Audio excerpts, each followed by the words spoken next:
It's time to talk about Las Vegas with Ira. Each week, Ira David Sternberg talks with the celebrities, entertainers, writers, and personalities who make Las Vegas the most exciting city in the world. And now, here's Ira.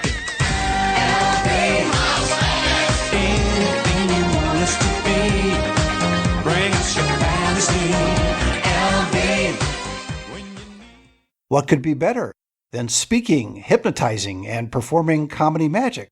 Well, nothing for my guest. He's Chad Chesmark. He's celebrating 22 years as a keynote speaker, hypnotist, and comedy magician. He's the author of How to Predict the Future by Creating It Yourself, the user's manual for your subconscious mind. And he's currently performing in House of Magic, a family-friendly comedy and magic show residency at the Downtown Grand. Showtime is at 6 p.m. For ticket information, go to downtowngrand.com, and for everything about Chad Chesmark, notice I said Chesmark, folks, not Chesmark, although it's spelled that way. Go to chadchesmark.com, and you can follow him on Facebook, Instagram, and TikTok. And Chad, welcome to the show. Hey, thanks for having me, Ira. Well, very impressed by the fact that you're a certified NLP practitioner. Not everybody knows what NLP is. Let's see if I can get it right. NLP is a Neuro-linguistic programming practitioner. And how did you decide to go for that? And then we'll get into obviously all the other things that you do, because you're quite the man of multi-talents here. Well, my bread and butter is comedy magic. I've been doing that since I was a child. And when I started to do more corporate events, I started leaning towards the mentalism aspect of things. And a lot of companies hire you and they want you to add like a motivational twist. So that's why I started studying the NLP, because you can mix that in with mind reading, how to understand someone, or maybe do waking hypnosis with people. So I studied those things to help with the corporate part of my career. For those of us who may not know, what is NLP? Neuro-linguistic programming, it's basically trying to, through communication, getting in direct contact with somebody's subconscious mind rather than their conscious mind. Does everybody have a subconscious mind? Yes. Without it, we would be dead. because that's what tells us to breathe, right, and makes us hungry. You know? I equate it with instinct, but there's a lot of people who I don't think have a conscious mind, but they probably, you're right, have a subconscious mind. I see walking zombies along the Las Vegas Strip and downtown Las Vegas. There's a lot of them. Yeah. You got started early in life. You mentioned at an early age. You got your first magic kit at 6. Yeah, I got a Mickey Mouse magic kit at Disney World. And what's funny is recently I found the exact same kit on eBay. So I have a brand new version of my very first kit from, 1970 something. Excellent. What was it? Was the price twice, 3 times, 4 times what you paid initially for it? Oh, yeah, I'm sure it was. Yeah. But it still wasn't that much. And I don't think many people are trying to collect a 1970s Mickey Mouse magic kit other than weirdos like me. I'm assuming your Mickey Mouse kit was all plastic as well. Yeah, it was plastic. What's funny too is one of the tricks it came with was this little tiny, like the size of a dime, little plastic green ring, and it came with a little tiny yellow string. And the idea was you would tie a knot with the thread or with the string around that ring, have somebody hold the ends, and then you could remove the ring magically without untying the knot. And what's funny is that exact concept is a 10-minute staple of my show today. But now the ring is 6 inches, and instead of a string, it's a rope. I mean, I never let go of my very first trick, and I'm still performing it. Right, you went from plastic to brass, probably. Well, yeah, now it's a chrome-plated ring that has no welds, which took me 20 years to find because nobody makes those. How did you get it then? If it took you 20 years to find it, did you have to go to some specialty tradesman who could figure it out in his garage, or did you go to some company that was able to make it from a 3D printer, or how did you do it? No, I was performing on a cruise ship out of New York City. And they had a convention one day, and I just was walking around, and some guy just had one on his table. And I was like, "What's this for?" He said, "I don't know." And I was like, "Can I buy it?" And he said, "Yeah, it's like $5." That's the first one I had. And then I couldn't find a replacement for that because I dropped it in the show. So it got dented. For 22 years it took me. And I just recently, a company created a ring specifically for the type of magic that I do with no weld in it, which is amazing because when people see the weld, they go, oh, there's a trick here, even though there's not. Right. They go, oh, there's a seam. I'm like, well, yeah, how else do you make it perfectly round? But these guys somehow sanded it down perfectly and then re-chromed it, so it's perfect. I assume you made the decision because of your clumsiness on the first one that you didn't buy just one the second time around, you bought 2 or 3. I have 3 right now. Yeah, I figured that was the case because I'm not accusing you of being consistently clumsy, but just as backup in case that happens again. Well, I drop it on purpose as part of the act, so that's. I wish I dropped it on a pillow every time, but I can't, Right. So, is it strong enough to withstand weeks and weeks and months of dropping? Yeah. Now, magic is one thing, but you took time out. You earned a degree in business and organizational communication in college. So how did you decide to go the academic way first before you got back into the world of show business? Or was it both happening at the same time? In other words, you were performing throughout the time you were studying.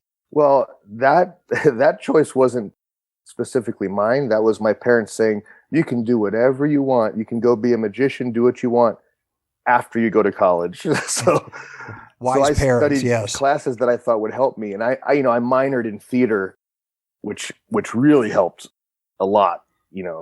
I studied stage design and acting and voice.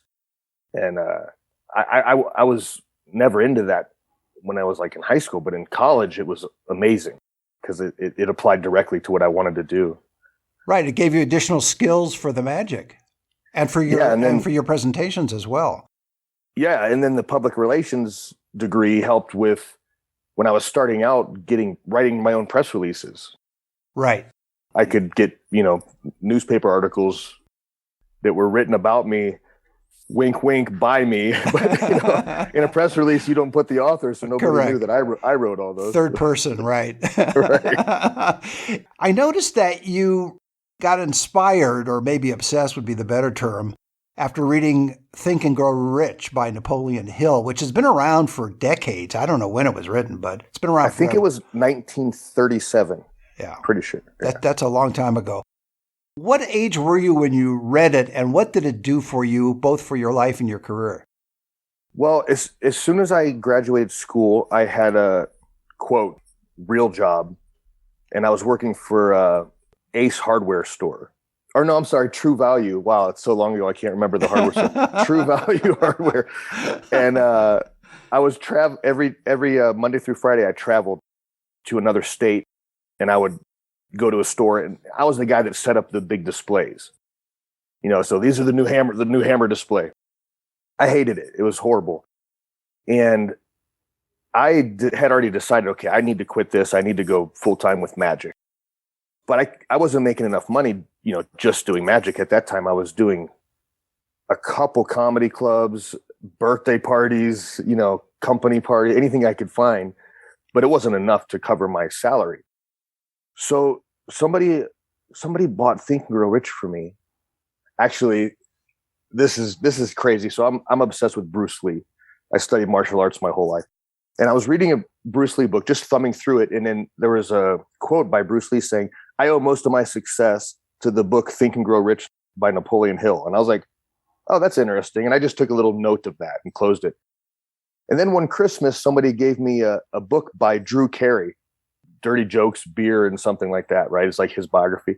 And I just opened it right when I unwrapped it to just to a random page. And then the same thing, he said, I owe most of my success to the book Think and Grow Rich by Napoleon Hill. So I closed the book, immediately get in the car and drive to a Barnes & Noble, because back then there was no Amazon. I buy that book, read it in basically one sitting. That's not an easy book to read in one night, And then I reread it and I applied. I just said, I'm going to apply everything that this book says towards starting a magic career.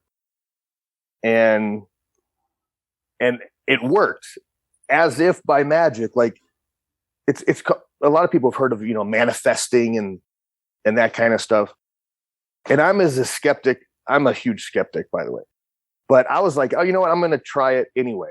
And I did everything it said to do. And then all of a sudden I start booking enough shows to replace the my hardware. income. Yeah. Yeah. So I told my boss, I said, hey, I'm going to turn in my 2 weeks notice and go pursue magic. And he said, oh, thank God, because all you ever do is card tricks anyway. To this day, you have the world's largest collection of hammers. Is that correct? That's true, yeah. So that one book inspired you, and I am assuming, because you sound to me like the type of person who doesn't just read the one book and is inspired, and rightfully you credit that book for launching you in this sense, in this journey. People like to use the word journey, but career and life, etc. Yeah. You sound like the person that also reads other books in that genre once you got going. I did, and I read everyone that I could get my hands on. And what's funny is, for a while, it worked. So I had set a goal and achieved it. And for me, it was a weekly goal. I had to make this much every week in order to do this full time. And I reached it every single week for more than a year. And then it's like, okay, now what? Now am I complacent? Do I just keep riding this out, or do I set a new goal? So then I decided I'm gonna make a brand new goal and try this whole process again. And my new goal was to work on cruise ships. I had never seen a cruise ship in my life, never sailed on a cruise ship. I just decided I'm going to go work on a cruise ship because I knew that magicians did that. And so I reapplied everything in the book, read it again. And then like you said, I was reading other books in the same genre and applying new techniques. So I had a stack of like note cards that I would read first thing in the morning and then first thing at night, basically affirmations about my goal. And within a year, I had written down, by this date, I wish I still had that note card. By this date, I will have a contract with, at the time it was Norwegian Cruise Lines, making X amount of dollars per week. Well, when it finally came true, it was the same month that I had written down. The money that I had written down, the contract they offered me was for more money. But when my agent took their 10%, it was the exact same that I had written down. So it was crazy. Like it was crazy to me. That sounds very much as the subconscious working. Yeah. And then I rode that wave for 22 years. And now I'm here in Vegas, though, trying not to do cruises and trying to stay on land. Well, probably the only negative I see in doing cruises is you tend to eat more food than you should. Yeah, because it's unlimited. So exactly. It's dangerous. It's very, very dangerous. Somehow you must have, in those affirmations and goals, you must have written down that you wanted to write a book. Because you have this book. It's called, again, How to Predict the Future by Creating It Yourself, the User's Manual for Your Subconscious Mind. How long did it take you to write it? And were you probably weren't surprised that you were able to write it and publish it, because that was one of your goals through reading Napoleon Hill and others about how you set goals and do affirmations. Yeah. So for 20-something years, I was working about 48 weeks a year on cruise ships. Well, that's a lot of downtime, because on a cruise, you only perform one night a week, maybe two, right, if they ask for extra. So you have a lot of downtime. So I thought, well, I had read at that point hundreds of books in the genre, self-help or motivation, NLP, stuff about the subconscious mind. And I thought, I wish all the good stuff was in one book, so I didn't have to read 100 books. So then I thought, I can't find that book, so I'm going to try to write it. And maybe take Think and Grow Rich, which is really dated, because, I mean, if you read that book, you can tell that it's dated because it's very masculine written. So it's not very, friendly for this era. Right. So I thought maybe I can write those concepts and all the other things I've learned into my own book. Mainly, I write it for myself, so I have all my notes in one spot. Yeah, that makes sense. And then I'm like, well, I might as well publish it, because why not? It's easy to have a book published these days. It is. I was always surprised about how easy it is these days, where you can actually print to order, depending on how many orders you get. But Before that, you had to print X number in order to make a profit. Now you don't really have to. You can publish to order and make a profit. It's fascinating how all that works. Yeah. That's great. So in your downtime on the ship, you were able to write the book, I see. Yeah. So that's what I would do. I would wake up in the morning, have breakfast, sit in my room or on the balcony and just start typing. And it took me about a year to get it where I wanted it to be, because a lot of it was with doing more research. You know, I'd have an idea and I wanted to make sure I put things the correct way. So lots of research, lots of calling people that I looked up to and asking, you know, their advice on certain topics. And it took a long time. And then when you're done, I mean, when you write a book, it's so much information, and you need to get an editor, because I couldn't edit it myself, because you want to keep everything. Right. You think everything's perfect. Yeah. And it's never perfect or right. You have to. You take an editor and they give it back to you and they're like, you can get rid of all this. And you're like, oh, or they'll say, you repeated this whole sentence, you know, 2 chapters ago. And you're like, oh, because you're in so deep that you don't see all that. Right. Were you surprised at the reaction to the book? If people would write to you and tell you they learned a lot or it changed their life, that type of reaction? Yeah, it was really awesome to get feedback from people, and, you know, people writing to you as though you're some kind of an expert or a guru. And I had to explain to some people, hey, I'm not. I just wrote the book. I'm just passing on information that I've learned throughout my life. Yeah, you're sharing information. Okay, this is an odd question, but I have to ask it. When you were on the cruise ships writing the book, because you had a contract and you were performing, was part of the contract free Wi-Fi? No. So when you wanted to research part of your book, you had to access the internet and have to pay for it then. Yep. And at that time, the Wi-Fi on cruises was so bad and so expensive that you would wait till you were in port. Right. And you'd find a coffee shop, which is funny because people say, oh my God, where are you today? And you're like, I'm in Grand Cayman. They're like, are you on a beach? Are you scuba diving? You're like, no, I'm at the Sippin' Cafe. Writing a book. Yeah. And they would just be disappointed, like, oh, man. Do you incorporate your book with your magic show at the Downtown Grand in that it's offered there after the show, or is that totally separate from your show? It's totally separate, because the show that I do at the Downtown Grand is 100% comedy magic. It's silly, slapstick, goofy magic. So I assume that after watching that show, nobody's going to want to take advice from me. Yeah, you raise a good point. But if you saw my mentalism or my motivational show that I do for companies, that show, I have people approach me afterwards all the time saying, how do I learn how to apply my mind like this? But my bread and butter show is it's the opposite. So it's total silliness here. And then my other one is going deep into the powers of the mind. So I noticed, Chad, there's some noise in the background, and I suspect it is someone that you know very well. Yeah, my fiance, Laura Wright, she's in the show Bat Out of Hell, which is at the Paris. And they're still running rehearsals during the day up until the showtime. So she's in a rush to get to rehearsal right now. So she's cooking herself breakfast. So that's what we're hearing in the background. Okay. Yeah. I just want our listeners to know it wasn't me and it wasn't you, but it was Laura. So there you go. And she says hello to everyone. Oh, excellent. Okay. Getting back to your show at the Downtown Grand, because it is family friendly, you have to structure it a certain way. Do you find that your best audience is a mix of people and ages, or is it one type?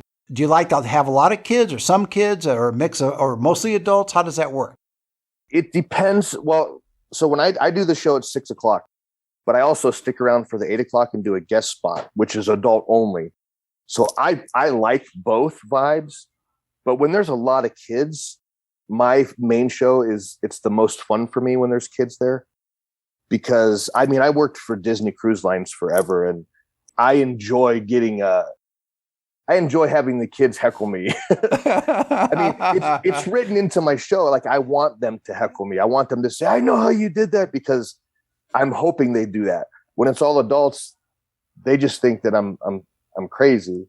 Right. You know, because I make things look totally obvious, like how it works. And then when they call me out, I can show, you're wrong. You know, it's called a sucker magic trick. Yeah, there's more than one way to skin a cat, and there's more than one way to do a trick. So you can Correct. always come up with a different way to do it. Do you still have the passion for magic that you had when you were a kid? Yeah, I'm still obsessed with it. Like in my free time, that's what I do. I watch magic videos, I read magic books. I'm always learning new tricks that I know I'll never perform. But I learn them. I'm always thinking, well, I might need this someday, so I might as well learn this new sleight of hand. Or well, it's continuing education, isn't it? yeah, that's true. But I mean, for something to make it into my show is rare, because the show has been written and fine-tuned over so many years. To add something new is very it has to be really good, to make it into the show. To your point, though, about Napoleon Hill and how it's a little dated, don't you at some point have to evolve your show, not because of what's in the act, but because audiences change over time? Yeah, that's true. And my show, for example, I have a script, but there are moments throughout the entire show where I can ad-lib. And that's where the new stuff comes from, or that's where keeping it modern comes in. Because I can easily just make a joke about COVID, for example, and, throw that in there, which happens every night. So every night the show's a little bit different, because I like to just be loose and not follow a perfect script, but be able to, be in the moment. Do you find that because you're doing two tracks, you have the comedy magic at the Downtown Grand, and then you do your keynote speeches and those presentations on the corporate side. Do you ever, when you're on the corporate side, have someone come up to you after one of your presentations or speeches and say, I saw you in Las Vegas? Or vice versa, they see you at Downtown Grand and say, you were at a presentation over at my corporation a year ago. Do you ever have that ever happen? Oh, yeah, for sure. And I also have had people, even as recent as last week, immediately after the show in Vegas, come up to me and say, can you come do this show for my company? And they don't even need it to be motivational. We just want this exact show. That's great. So you've got two different marketing strategies, one on the presentation side and one on the magic side. Yeah. And even when I do the presentation, it is a magic show, quote, magic show. I just tie it in with, goal setting, goal achievement, and how to tap into your subconscious mind to magnify your efforts. How did you decide to come to Las Vegas initially and then to stay and perform in Las Vegas? I mean, it's a great base of operations for you, but how did you make that decision? I'm originally from Ohio, and I ended up living in Houston, Texas for about 10 years. And then I met my fiance, Laura, who lives in Vegas. She was in Vegas, the show, for 6 years, and several other shows in town. So we met on a cruise, and I came here to visit her. And while I was here, the pandemic happened. Everything shut down. So I moved in with her in a 1-bedroom apartment. We just met and we lived together, in close quarters. We couldn't leave. We ran out of toilet paper together. Now that's closeness. So I can see, and you survived that. So no wonder you're getting married. Yeah, that's what we said. And then my best friend is James Michael, who had a show at the Strat for about 6 years. It was the Redneck Magic Show at the LA Comedy Club in the Strat. Well, he needed to have both hips replaced. And I was here, and he told the producers there that the only person that I'll allow to take my spot, because he had to be out for several months, is Chad. So that was my instant first gig. I filled in for him 7 nights a week at the LA Comedy Club at the Strat for 2 months. Talk about timing. That's amazing. Yeah, that you're able to pull that off. Yeah, that. And then once COVID starts to recede, you can go back to doing corporate gigs and traveling, which initially nobody could do. Yeah. But then from there, a friend of mine who's my producer now said, hey, do you want a gig here? And I said, yeah. So he opened the House of Magic. He also runs Delirious Comedy Club, which is the same room. And he said, I'll put you in here at 6 o'clock. And he goes, if you want, we can call it the Chad Chesmark Magic Show, or we can make it generic. He goes, because if we name it after you, you have to be here all the time. He goes, but if we make up a generic name, you can still do cruises, every once in a while, and you can do your corporates, and we could just plug in another comedy magician. So that's where we are today. And it's worked out. Yeah. Outstanding. Well, before I let you go, what do you look for in the next 5 years for you? Are you going to create a third revenue stream I don't know what the third one would be, whether it would be if you want to be an Olympic champion or you want to run a zoo, or I have no idea, but is there something else you're thinking about? Right now, I'm really just enjoying performing in Vegas, and I just want to see how long I can make this last. Well, so far it's been great for you all the way around, and the fact that you can do both sides of a career, you're doing the comedy magic and you're doing the corporate presentations and speaking, and you're a hypnotist, and you have the book out, so that should be enough for a person for a while. Yeah. And I enjoy this town a lot more than Houston. Well, that's a great way to leave it. My guest has been Chad Chesmark. He's celebrating 22 years as a keynote speaker, hypnotist, and comedy magician. He's the author of How to Predict the Future by Creating It Yourself, the user's manual for your subconscious mind. And he's currently performing in House of Magic, a family-friendly comedy and magic show residency at the Downtown Grand. Showtime is at 6 p.m. For ticket information, go to downtowngrand.com. And for everything about Chad Chesmark, go to chadchesmark.com. And you can follow him on Facebook, Instagram, and TikTok. Chad, thanks for being on the show. Thank you for having me. I had a great time. Me too. Thanks. See you next time. You've been listening to Talk About Las Vegas with Ira. Each week, Ira David Sternberg talks with the celebrities, entertainers, writers, and personalities who make Las Vegas the most exciting city in the world.